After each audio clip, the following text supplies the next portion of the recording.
தேவனின் மாறாத தன்மை. ஆசிரியர் சார்லஸ் ஸ்பர்ஜன். தமிழாக்கம் சீர்திருத்த பேப்டிஸ்ட் திருச்சபை, சேலம். ஒரு கிறிஸ்தவனை குறித்து சரியாய் அறிந்து கொள்ள நமக்கு பெரிதும் உதவும் தேவனுடைய பிள்ளைகள் படிக்க வேண்டிய உன்னதமான ஞானம், மேலான தத்துவம் என்னவென்றால், தேவனுடைய நாமம், தன்மை, ஆழ்த்துவம், அவருடைய செயல்பாடுகளை குறித்து அறிந்து கொள்வதே. இது கடலைப் போல பரந்து விரிவானது, ஆழமானது. இதை குறித்து சிந்திப்பதைப் போல நம்முடைய பெருமையை உடைத்து நம்மை தாழ்மைப்படுத்துவது வேறொன்றுமில்லை.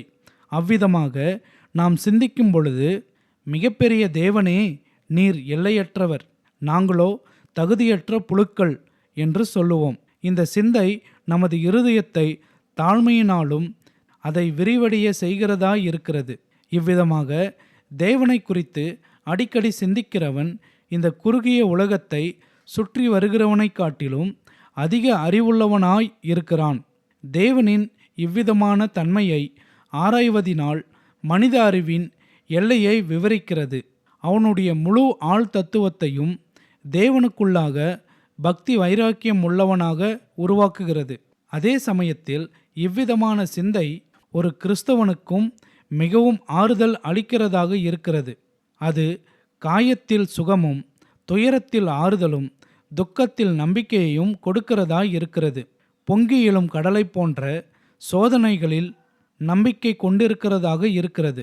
நாம் தேவனுடைய பல தன்மைகளில் அவருடைய மாறாத தன்மையை குறித்து சிந்திப்போம். அவர் மகிமையான யெகோவா, என்றும் மாறாதவர். நாம் பார்த்த அந்த வசனத்தில், நான் கர்த்தர், நான் மாறாதவர், ஆகையால் யாக்கோப்பின் புத்திரராகிய நீங்கள் நிர்மூலமாகாமல் இருக்கிறீர்கள். மல்கியா அதிகாரம் 3 வசனம் 6.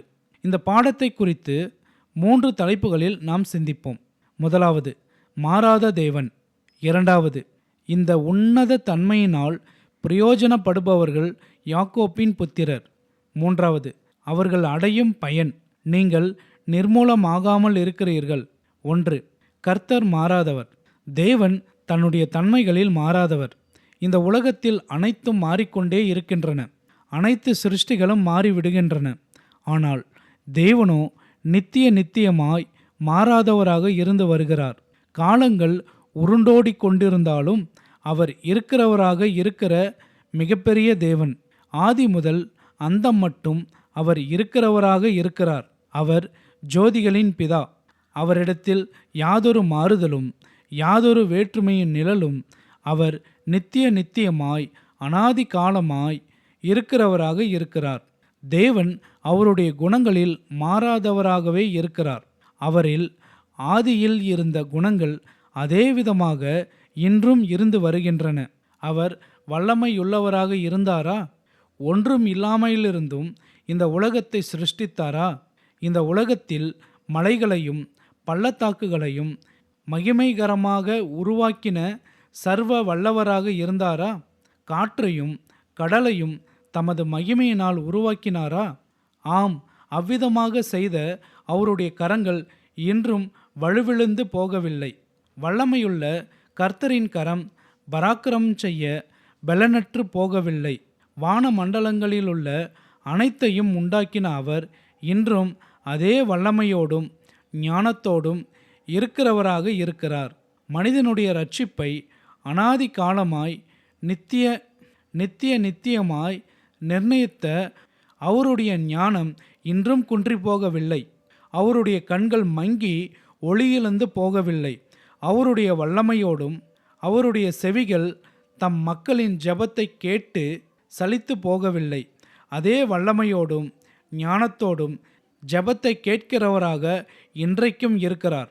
சகலத்தையும் அறிந்திருக்கிற அவருடைய எல்லையில்லா ஞானம் அதே மகத்துவத்தோடும் இன்றும் இருக்கிறது. அவர் தம்முடைய நீதியிலும் பரிசுத்தத்திலும் மாறாதவர். அவர் தம்முடைய சத்தியத்திலும் மாறாதவராக இருக்கிறார். அவர் வாக்குத்தத்தம் பண்ணினதை நிறைவேற்றுகிறார், நிறைவேற்றுவார். அவர் சொல்லியதை நடப்பிக்கிறவராக இருக்கிறார். கர்த்தர் நல்லவராகவே இன்றும் இருக்கிறார். ஒரு காலத்தில் நல்லவராக இருந்த அவர் இன்றைக்கு கடினப்பட்டு போகவில்லை. அவருடைய அன்பிலும் அவர் மாறாதவரே. அவர் உலகத்தின் அக்கிரம் என்ற சூறாவளி அவருடைய அன்பு என்ற கன்மலையை தகர்த்தெறிய முடியாது. அவர் தம்முடைய உடன்படிக்கையை முதலாவது எழுதின பொழுது தம்முடைய மக்களுக்காக கொண்டிருந்த எல்லையில்லாத அன்பு இன்றும் குறைந்து போகவில்லை. அந்த உடன்படிக்கையை நிறைவேற்றும்படியாக தன்னுடைய சொந்த குமாரனை இந்த உலகத்திற்கு அனுப்பி அகோரமான மரணத்தை சந்தித்து இரத்தத்தை சிந்த வேண்டுமென்று அறிந்திருந்தும் அதை நிறைவேற்றாமல் பின்வாங்கவில்லை. இந்த உலகத்தில் சூரியனும் சந்திரனும் தங்கள் ஒளிக்கதிர்களை வீசுவதை நிறுத்தினாலும் அவர் அன்பின் ஒளிக்கதிர்கள் நித்தியமாய் வீசிக்கொண்டே இருக்கும். தேவனுடைய எந்த தன்மையையும் குணத்தையும் பார்த்தாலும் என்றென்றும் மாறாதது என்ற முத்திரை அதன் மேல் பதித்திருப்பதை பார்க்க முடியும். நான் கர்த்தர், நான் மாறாதவர் என்பது ஒரு காலம் உடைந்து போகாத முழுமையான ஒன்று. தேவன் தம்முடைய திட்டங்களிலும் மாறாதவரை மனிதன் கட்ட ஆரம்பிக்கிறான், ஆனால் முடிக்காமல் போவதுண்டு. தேவன் எப்போதாகிலும் கட்ட ஆரம்பித்து முடியாமல் போனது என்று கேள்விப்பட்டீர்களா? இந்த உலகத்தைப் போல 1000 உலகங்களை உருவாக்க இன்றும் அவரால் முடியும் என்பதை மறந்துவிட வேண்டாம். அல்லது எப்போதாகிலும் தம்முடைய திட்டத்தை செயல்படுத்த முடியாதது நிமித்தம் மாற்றியோ அல்லது திருத்தியோ அமைத்ததுண்டா? அல்லது ஒரு சிலர் தேவனுக்கு திட்டம் என்பது கிடையாது என்று மதியீனமாய் சொல்லலாம். நீ எந்த திட்டம் இல்லாமல் எங்காயிலும் செல்வதுண்டா என்று கேட்டால், இல்லை, நான் திட்டத்தோடு போகிறேன் என்று சொல்லுகிறாய். அப்படியானால் தேவனுக்கு மட்டும் திட்டமில்லை என்று எப்படி உன்னால் சொல்ல முடியும்? தேவன் அவ்விதமாகவே திட்டமுள்ளவர் என்பதை மறந்துவிடாதே. அவர் தம்முடைய சர்வ ஞானத்தை கொண்டு சகலத்தையும் திட்டமிட்டு செயல்படுத்துகிறார். ஒருபோதும் அவர் அதை மாற்றுவதில்லை. இது நடைபெறும் என்று அவரால் திட்டமிடப்படுவது ஒரு காலும் நடைபெறாமல் போவதில்லை. தேவன் இது என்னுடைய நோக்கம், என்னுடைய தீர்மானம், இது என்னுடைய பிரமாணம் என்கின்றார். அவருடையவைகளை எந்த வல்லமையும் அல்லது நகரத்தின் எந்த சக்தியும் நிறைவேறாமல் தடுக்கவோ அழிக்கவோ முடியாது. அவர் தம்முடைய திட்டங்களை மாற்றுவதில்லை. ஏன் அவர் மாற்ற வேண்டும்? அவர் சர்வ வல்லவர். அவர் விருப்பத்தின்படி அவரால் செய்ய முடியும். அவர் சர்வ ஞானமுள்ளவர். ஆகவே அவர் ஒரு காலும் தவறாக திட்டமிட முடியாது. அவர் நித்தியமான தேவன். ஆகவே அவர் தம்முடைய திட்டத்தை நிறைவேற்றுவதற்கு முன்பாக மறித்துவிட மாட்டார். இன்று தோன்றி நாளை மடிந்து போகிற நீயும் நானும் திட்டங்களை மாற்றலாம் அல்லது முடியாமல் போகலாம். ஆனால் தேவனை குறித்து அவ்விதம் ஒரு காலும் எண்ணாதே. என்னுடைய நாமத்தை அவர் கையில் வரைந்துள்ளார். நித்தியமாக அது ஒரு காலும் அழியாது. அவருடைய உள்ளத்தில் நான் பதிந்திருக்கிறேன். அது என்றென்றும் இருக்கும் கிருபையின் சிம்மாசனமாகவே இருக்கிறது. தேவன் தம்முடைய வாக்குத்தத்தங்களிலும் மாறாதவராய் இருக்கிறார். தேவனுடைய இனிமையான வாக்குத்தத்தங்களை குறித்து பேச விரும்புகிறோம். அவைகளில் ஒன்றாகிலும் மாறுமென்று எண்ணுவோமானால் வேதத்தை நம்புவதில் பிரயோஜனம் ஒன்றும் இல்லை. எனக்கு மாறாதவைகளே தேவை. வேதத்தில் உள்ள வாக்குத்தத்தங்கள் மாறாதவைகளும் அவைகள் ஆம் என்றும் ஆமேன் என்றும் இருக்கின்றன. தேவனுடைய மகிமைக்கென்று அவைகள் நேற்று இன்று என்றல்ல, என்றென்றும் மாறாத மகிமை பொருந்தியதாக இருக்கின்றன.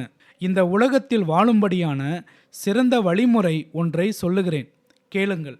ஒருவர் ஒரு நீக்ரோ மனிதனை பார்த்து, நீ கர்த்தருக்குள் எப்பொழுதும் மகிழ்ச்சியாய் இருக்கிறாய், நானோ அடிக்கடி துவண்டு போகிறேன், ஏன் என்று கேட்டார். அப்பொழுது நீக்ரோ மனிதன் அவரை பார்த்து, நீங்கள் வாக்குத்தத்தத்தின் மேல் நின்று கொண்டிருக்கிறீர்கள், நானோ வாக்குத்தத்தத்தின் மேல் முகம் குப்புற விழுந்து படுத்து இருக்கிறேன். அதை முழுமையாய் பற்றி கொள்கிறேன். பலமான காற்று வீசும்போது நின்று கொண்டிருக்கிற நீங்கள் அதனால் துக்கப்பட்டு விழுந்து விடுகிறீர்கள். எனக்கோ விழுந்து விடுவேன் என்ற பயமில்லை என்றார்.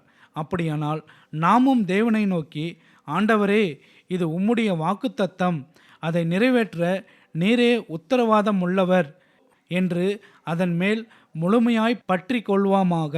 தேவனுடைய ஒவ்வொரு வாக்குத்தத்தமும் மாறாத நித்திய கன்மலையாய் இருக்கிறது. ஆகவே அவருடைய பாதங்களில் முற்றிலும் விழுந்து என்றென்றும் இளைப்பாறுவோமாக. அவர் சொல்லியிருக்கும் தண்டனைகளும் மாறாதவைகள் என்பதை மறந்துவிட வேண்டாம். அவரை விசுவாசியாதவனோ ஆக்கினைக்குள்ளாக தீர்க்கப்பட்டாயிற்று என்பதும் ஒரு காலம் மாறாதது. உன் சன்மார்க்கமும் நல் நெறியும் உன்னை ஒரு காலம் இரட்சிக்காது. தேவன் எவர்கள் மேல் அன்பு வைத்திருக்கிறாரோ அதின் மேல் ஒரு காலம் மாற்றம் இருக்காது. ஒருவன் அன்பில் எவ்விதமான மாற்றமும் இல்லை.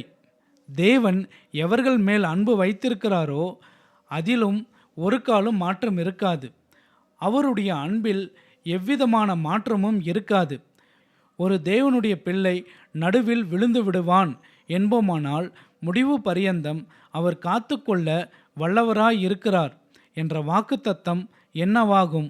தேவன் எவர்களை முன்னறிந்தாரோ அவர்களை அழைத்தும் இருக்கிறார். எவர்களை அழைத்தாரோ அவர்களை நீதிமான்களும் ஆக்கி இருக்கிறார். எவர்களை நீதிமான் ஆக்கினாரோ அவர்களை மகிமைப்படுத்தி இருக்கிறார். ரோமர் அதிகாரம் 8:30. சர்வ லோகத்தையும் உண்டாக்கி அவைகளை தொடர்ந்து வழிநடத்துகிற உன்னத தேவன் நிலை மாறாத உண்மைகளால் வெளிப்படுத்துகிற இந்த வல்லவர் எப்படி மாறுகிறவராய் இருக்கக்கூடும் என்று எண்ண முடியும்? கடந்த காலத்தை நோக்கி பாருங்கள். நாம் அதில் காண முடியும். அவர் சொல்லியும் செய்யாதவைகள் உண்டோ? அவர் நிச்சயத்தும் நடக்காமல் போனவைகள் உண்டோ? அவருக்கு சித்தமானவைகள் எல்லாவற்றிலும் அவர் செய்திருக்கிறார். அவருடைய திட்டங்கள் எல்லாவற்றையும் நிறைவேற்றியிருக்கிறார் என்றே இந்த யெகோவாகிய தேவனை குறித்து சொல்ல முடியும். இப்பொழுது ஏதோம் எங்கே இருக்கிறது? பாபேலும் நினைவேவும் எங்கே போயிற்று? மாவோபும் ஆமோன் புத்திரரும் எங்கே? நான் அழிப்பேன் என்று சொன்ன தேசங்கள் இப்பொழுதும் எங்கே இருக்கின்றன? அவைகளை முற்றிலும் வேறறுக்க பண்ணி அவைகளை குறித்து நினைவையும் பூமியிலிருந்து எடுத்து போட்டாரே. தேவன் தம்முடைய வாக்குத்தத்தங்களை நினைவு கூறாமல் போவதுண்டா? அவருடைய உடன்படிக்கையை முறித்து அவருடைய திட்டத்திலிருந்து எப்போதாகிலும் அவர் விலகி போவதுண்டா? இல்லை, ஒரு காலம் இல்லவே இல்லை. ஒருவேளை எசேக்கியாவை குறித்து மாறினார் என்று சொல்லலாம். எசேக்கியாவை பார்த்து தேவன் ஏசாயா மூலம், நீர் உமது வீட்டு காரியத்தை ஒழுங்குபடுத்தும், நீர் பிழைக்க மாட்டீர், மரித்து போவீர், 2 ராஜாக்கள் அதிகாரம் 20:1 என்று சொன்னார். அப்பொழுது எசேக்கியா தன் முகத்தை சுவர்ப்புறமாக திருப்பிக் கொண்டு கர்த்தரை நோக்கி ஜெபித்தான். ஏசாயா பாதி முற்றத்தை விட்டு அப்புறம் போகிறதற்கு முன்னே திரும்பி வந்து, உன் நாட்களோடே 15 வருடங்கள் கூட்டுவேன் என்று கர்த்தர் சொல்லுகிறார் என்று சொன்னார். இங்கே தேவன் மாறிடவில்லை. மனிதர்களாகிய நமக்கு நடக்கும் காரியம் தெரியாது. ஆகவே நாம் மாறிவிட வாய்ப்புள்ளது. தேவன் இங்கு நடக்கும் காரியத்தை ஏற்கனவே அறிந்தவராகவே செயல்பட்டார். எசேக்கியா ராஜாவின் மகன் மனாசே இந்த சம்பவத்திற்கு பிறகு 3 வருடங்கள் கழித்தே பிறந்தான். மனாசேவின் மகன் யோசியா வழியிலே இயேசு பிறந்தார். ஆகவே மனாசே பிறவாமல் இருந்திருந்தால் தேவனுடைய திட்டத்தின்படி தாவீதின் வம்ச வழியில் இயேசு எப்படி பிறந்திருக்கக்கூடும்? தேவன் சகலத்தையும் அறிந்தவராக செயல்பட்டிருக்கிறார். இதில் தேவன் தம்முடைய திட்டத்தை மாற்றிக்கொண்டு செயல்படவில்லை. 2. தேவனின் மாறாத தன்மையினால் பிரயோஜனப்படுபவர்கள். நான் கர்த்தர், நான் மாறாதவர் ஆகியால் யாக்கோப்பின் புத்திரராகிய நீங்கள் நிர்மூலமாகாமல் இருக்கிறீர்கள். யார் இந்த யாக்கோப்பின் புத்திரர்கள்? இந்த மாறாத தேவனில் யார் களி கூற முடியும்? முதலாவது, அவர்கள் தேவனால் தெரிந்து கொள்ளப்பட்டவர்கள். பிள்ளைகள் இன்னும் பிறவாமலும் நல்வினை தீவினை ஒன்றும் செய்யாமல் இருக்கையில் தேவனுடைய தெரிந்து கொள்ளுதலின் படியிருக்கிற அவருடைய தீர்மானம் கிரியைகளினாலே நிலை நிற்காமல் அழைக்கிறவராலே நிலை நிற்கும்படிக்கு மூத்தவன் இளையவனுக்கு ஊழியம் செய்வான். அப்படியே யாக்கோப்பை சிநேகித்து ஏசாவை வெறுத்தேன் என்றும் எழுதியிருக்கிறது. ரோமர் அதிகாரம் 9:11-13 வரை.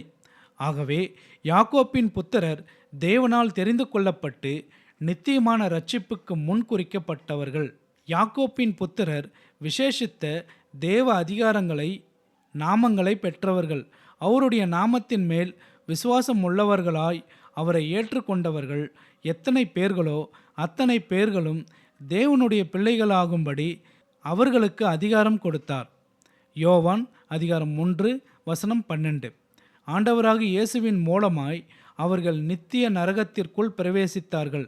அவர்கள் நித்திய மகிமைக்குள் வாக்கு பண்ணப்பட்டார்கள். யாக்கோப்பின் புத்திரர் விசேஷித்த சோதனைகளை கடந்து செல்பவர்கள். ஏழை யாக்கோப்பு எத்தனை சோதனைகளை கடந்து செல்ல வேண்டியதாய் இருந்தது. தகப்பனுடைய வீட்டை விட்டு அவனுடைய மாமன் லாபானிடத்திற்கு ஓடி செல்ல வேண்டியதாய் இருந்தது. லாபானோடு இருந்த நாட்கள் எல்லாம் அவனுடைய மனைவியை குறித்தும் சம்பளத்திலும் ஏமாற்றப்பட்டான். லாபானை விட்டு விலகி ஓடி வந்த பொழுது ஏசாயா 400 பேர்களோடு சந்திக்க வேண்டியதாய் இருந்தது. பிறகு தன்னுடைய மனைவியாகிய ராகேல் இறந்து தன்னுடைய மகள் தீனாளின் மூலமாய் சந்தித்த பிரச்சனைகள், தான் அதிகமாய் நேசித்த யாக்கோப்பு அவன் சொந்த பிள்ளைகளால் ஏமாற்றப்பட்டு குறிப்பிட்ட காலம் இழக்க வேண்டியதாய் இருந்தது. யாக்கோப்பின் மகனாகிய ரூபன் தன் தகப்பனுடைய படுக்கையை தீட்டுப்படுத்தினான். பிறகு பென்யமீனும் யாக்கோப்பின் நின்று அழைத்து செல்லப்பட்ட பொழுது இருதயம் உடைந்தவனாய் யாக்கோப்பும் சிமியோனும் இல்லை. இப்பொழுது பென்யமீனையும் எடுத்து செல்லப் போகிறீர்களா என்று அழுதான். தன்னுடைய சகோதரனை ஏமாற்றிய ஒரு பாவத்திற்காக வாழ்க்கை முழுவதும் இவ்விதமான சோதனைகளின் ஊடாய் கடந்து செல்ல வேண்டியதாய் இருந்தது. யாக்கோப்பை போல உங்களில் அநேகர் இவ்விதமான பல சோதனைகளின் வழியாய் கடந்து செல்லலாம். ஆனாலும் சிலுவையை சுமக்கிற உங்களை பார்த்து தேவன் சொல்லுகிறார், நான் கர்த்தர், நான் மாறாதவர். ஆகையால் யாக்கோப்பின் புத்திரராகிய நீங்கள் நிர்மூலமாகாமல் இருக்கிறீர்கள். அதிகமாய் சோதிக்கப்பட்டும் என் அருமையான ஆத்துமாக்களே, தேவனின் மாறாத தன்மையை நிமித்தம் நீங்கள் நிர்மூலமாய் போவதில்லை. நான் அதிகமாய் சோதனைகளை கடந்து போகிறேன் என்று மனம் சலித்து போக வேண்டிய அவசியமும் இல்லை. தேவகுமாரனே பாடுகளுக்கு உட்படுத்தப்பட்டார், நிந்தனைக்குரியவரானார். அவருடைய பாடுகளை பார்க்கும் பொழுது நம்முடைய பாடுகள் மிக மிக சொற்பமே. நீங்கள் அவ்விதம் ஒரு காலம் சோதிக்கப்படுவதில்லை. அவருடைய பாடுகள் எவ்விதமானவைகள் என்பதை நம்மால் விளங்கிக் கொள்ள முடியாது. அவர் பாடுகள் என்னும் முழு பாரத்தையும் குடிக்க வேண்டியதாய் இருந்தது. அதில் நம்முடைய பாடுகள் 1 அல்லது 2 சொட்டுகள் கூட கிடையாது. நான் கர்த்தர், நான் மாறாதவர். ஆகவே விசேஷித்த சோதனைகளின் ஊடாய் கடந்து போகிற யாக்கோப்பின் புத்திரரே, நீங்கள் நிர்மூலமாகுவதில்லை. நான் யாக்கோப்பின் புத்திரர் யார் என்று சொல்லுவதின் மூலம் உங்களை நீங்கள் ஒப்பிட்டு பாருங்கள். அவர்கள் விசேஷித்த ஆவிக்குரிய குணங்களை அல்லது தன்மைகளை உடையவர்கள். யாக்கோப்பில் பல குறைகள் காணப்பட்டாலும் அவனில் காணப்பட்ட 2 ஆவிக்குரிய தன்மைகளை மறுக்க முடியாது. அதில் ஒன்று யாக்கோப்பின் விசுவாசம், மற்றொன்று ஜெபம். விசுவாசத்தினால் வாக்குத்தத்தங்களை பெற்றவர்களில் யாக்கோப்பும் ஒருவன். அருமையானவர்களே, நீங்கள் விசுவாசத்தின் மக்களா? நீங்கள் விசுவாசத்தில் நடக்கிறவர்களா? விசுவாசத்தில் நின்று வாழ்க்கையின் அனைத்து தேவைகளையும் விசுவாசத்தின் மூலம் பெற்று வாழ்கிறீர்களா? விசுவாசத்தினால் நீங்கள் ஆளப்படுகிறீர்களா? அப்படியானால் நீங்கள் யாக்கோப்பின் புத்திரர். நான் கர்த்தர், நான் மாறாதவர். ஆகையால் நீங்கள் நிர்மூலமாவதில்லை. யாக்கோப்பு ஒரு ஜெபவீரன், தேவனிடத்தில் போராடி மன்றாடி ஜெபித்தவன். இங்கே ஜெபிக்காத ஒரு மனிதன் இருக்கிறான். மனிதனே, ஜெபமில்லாதபடி நீ வாழ்ந்து மரி. நீ நரகம் சென்று அங்கே நீண்ட காலம் ஜெபிப்பாய். உனக்கு ஜெபிக்க நேரமில்லையா? உண்ண நேரம் இருக்கிறது, உடுப்பதற்கு நேரம் இருக்கிறது, ஆனால் ஜெபிக்க மட்டும் நேரமில்லை. யாக்கோப்பின் புத்திரர் ஜெபிக்காமல் வாழ முடியாது. அவர்கள் மன்றாடி ஜெபிக்கும் ஆவிக்குரிய வீரர்கள். சுவாசிக்காமல் எப்படி வாழ முடியாதோ அப்படி ஜெபிக்காமல் அவர்களால் ஜீவிக்க முடியாது. அவர்கள் ஜெபித்தே ஆக வேண்டும். யாக்கோப்பின் புத்திரரே, தேவன் மாறாதவர். ஆகவே களி கூறுங்கள். 3. யாக்கோப்பின் புத்திரர் மாறாத தேவனிடத்திலிருந்து பெரும் நன்மைகள். ஆகையால் யாக்கோப்பின் புத்திரரே, நீங்கள் நிர்மூலமாகிறதில்லை, அதாவது பட்சிக்கப்படுகிறதில்லை. ஒரு மனிதன் எப்படி பட்சிக்க முடியும்? ஒருவன் 2 விதங்களில் இது நடக்கக்கூடும். ஒன்று நரகத்தில் பட்சிக்கப்படுவது, மற்றொன்று இந்த உலகத்தில் பட்சிக்கப்படுவது. அதாவது உயிருள்ளவராய் வாழ்ந்தாலும் ஏற்கனவே தேவனின் ஆக்கினைக்குட்பட்டவர்களாய் உயிருள்ளவர்கள் என்று பெயர் பெற்றாலும் ஆவியில் மரித்தவர்களாய் வாழ்ந்து கொண்டிருப்பது. தேவன் நம்மை நம்முடைய சொந்த வழிக்கு விட்டிருப்பாரானால் நாம் இப்போது எங்கிருப்போம்? குடிக்காரர்களாகவும் தேவனை சர்வ வல்லவரை தூஷிக்கிறவர்களோடும் வாழ்ந்து கொண்டிருப்போம். கேட்டின் அழிவிலும் அழிந்து கொண்டிருப்போம். நீங்கள் வாழ்க்கையில் இவ்விதமாக உணர்ந்திருப்பீர்கள் என்று எண்ணுகிறேன். நான் சோதனையின் விளிம்பிற்குள் தள்ளப்பட்டு மேற்கொள்ள பலனற்றவனாய் திகைத்த வேளைகள் உண்டு. சாத்தானுடைய வீழ்ச்சியின் விளிம்பிற்கு தள்ளிச் சென்ற வேளைகளும் உண்டு. நான் விழுந்துவிடக்கூடிய பாவத்தின் பயங்கரத்தை நினைக்கும் பொழுது உடல் சிலிர்க்கிறது. விழுந்துவிடக்கூடிய பாதாளத்தை நோக்கி பார்த்தபோது கதி கலங்கினேன். என் சிந்தனைகளை கடந்து சென்ற பொல்லாத நினைவுகள் செயல்பூர்வமாக ஆக்கப்பட்டிருப்போமானால் அது எவ்வளவு கொடிய பாவம்! இவைகள் எல்லாவற்றின் மத்தியிலும் நான் நிர்மூலமாகாமல் இருப்பது அவருடைய மாறாத தன்மையின் நிமித்தமே. மனிதனுடைய சுயமே ஒரு கிறிஸ்தவனின் பயங்கர எதிரி. அவர் மாறாதவராக இல்லாதிருப்பாரானால் நீயும் நானும் பட்சிக்கப்பட்டிருப்போம். தேவனை நாம் பிதாவென்று அழைக்கிறோம். உண்மையாகவே அவர் நம்முடைய தகப்பன். அவருக்கு அவசியமான நன்றி இல்லாத, கீழ்ப்படியாத, கலக குணமுள்ள, முறுமுறுக்கிற பிள்ளைகளாய் நாம் இருக்கிறோம். அவர் மாறாதவராக இல்லாதிருப்பாரானால் நாம் இந்நேரம் நிர்மூலமாயிருப்போம். அவர் நீடிய பொறுமை இல்லாதவராய் இருந்திருப்பாரானால் பட்டயத்தை எடுத்து நம்மை வெட்டி போட்டிருப்பார். அவர் நம்மை நேசிக்கும்படி நம்மில் நற்குணம் ஒன்றுமில்லை. ஐசக் நியூட்டன் என்ற தேவமனிதன் தன்னிடம் ஒரு பெண் இவ்விதமாய் சொன்னதை நினைவு கூர்ந்து, தேவனின் தெரிந்து கொள்ளுதலின் சத்தியத்திற்கு நானே சாட்சி. நான் பிறப்பதற்கு முன்பே தேவன் என்னை நேசிக்காதிருப்பாரானால் நான் பிறந்த பின்பாக அவர் என்னை நேசித்திருக்க முடியாது. என்னுடைய பாவங்களும் அக்கிரமங்களும் பெரியது. இவ்விதமாக நானும் நாம் எல்லோரும் சாட்சியிடக்கூடும். ஏனென்றால் பிறந்த பின்பே நம்மிடம் மேன்மை பாராட்ட என்ன உண்டு? அவருடைய தெரிந்து கொள்ளுதல் நம்முடைய செயல்பாடுகளினால் சார்ந்திருந்தால் இன்னும் அவர் நம்மை நேசிக்க முடிகிறது. முதலில் நம்முடைய நீதியின் நிமித்தம் அவர் நம்மை நேசிக்கவில்லை. ஆகவே நம்முடைய பாவம் அவருடைய அன்பின் கயிறை துண்டிக்க முடிவதில்லை. அவர் கிருபையினால் நம்மை அன்பு கூறுகிறார். தேவன் மாறுகிறவராக இருந்திருப்பாரானால் நாம் சாத்தானால், உலகத்தால், நமது சொந்த பாவங்களினால் மற்றும் நூற்றுக்கணக்கான வழிகளினால் நிர்மூலமாய் போயிருப்போம். யாக்கோப்பின் புத்திரரே, தேவன் மாறாதவர் என்ற சத்தியத்தோடு உட்கொண்டு உங்களை பலப்படுத்துங்கள். பரிசுத்த ஆவியானவர் மகிமையானவராக இந்த சத்தியத்தை உங்கள் இருதயங்களில் எழுதுவாராக. தேவன் மாறாதவர் என்பது கொழுமையான பதார்த்தம், சுத்தமாக்கப்பட்ட திராட்சரசமாய் இருக்கட்டும். எல்லாம் மாறிப்போகலாம், ஆனால் தேவன் மாறாதவர். உங்கள் நண்பர்கள் மாறலாம், உங்கள் போதகர் உங்களை விட்டு எடுக்கப்படலாம், மற்றவர்கள் உங்களை வெறுத்து மாறி போகலாம், ஆனால் தேவன் உன்னை நேசிக்கிறார். வாழ்க்கையில் உன் நிலைமை மாறலாம், உன் அந்தஸ்து மாறலாம், உன் சொத்துக்கள் அனைத்தும் போகலாம், உன் வாழ்க்கை முழுவதும் மாறினது போல காணப்படலாம். ஆனாலும் தேவன் மாறாதவர் என்பதில் உறுதியாயிரு. மாறுதல் என்பது தொடக்கூடாத ஒரு இடம் உண்டு. அது ஒரு காலம் ஏமாற்றம் அடைய மாட்டாய். அவர் ஒரு காலமும் உன்னை விட்டு விலக மாட்டார். அவரை விட்டு நீ விலகவும் உன்னை விட மாட்டார். கர்த்தர் தாமே இந்த வார்த்தைகளை ஆசீர்வதிப்பாராக. ஆமேன்.